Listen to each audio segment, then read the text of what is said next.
Uy, gising. Natutulog ka. 马多罗汉堡，嘿，我做一些阿多罗，Uy. Uy, 多 pre. 些麦多 Mat 罗， nga subject natin ngayon eh, no? May assignment ba tayo dun? Pakopya naman dyan. Wala tayong assignment dun.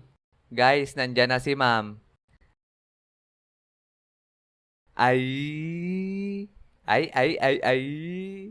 Oh, sino na nagkakrush sa teacher dyan? Kaway-kaway.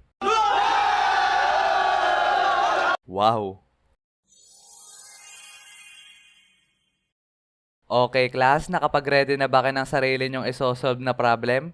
Sinabi ko na sa inyo yan nung last meeting natin na sa Blackboard nyo isosolve yan para ma-share sa inyo mga kaklase. Okay, dahil dyan mabunot ako sa index card. Rio, ma'am, present, never absent. Nandyan ka na pala. Meron ka na bang isosolve na problem? Yes, ma'am. Ngayon ko lang nakita yan ah. Okay, sige, simulan mo na. Eto ma'am, I. 5 plus 5, 10. Eto ma'am, VE. Etong Y value, lagay natin dito. 5 minus 5, 0. Sabay ibaba yung U. Ma'am, I love you.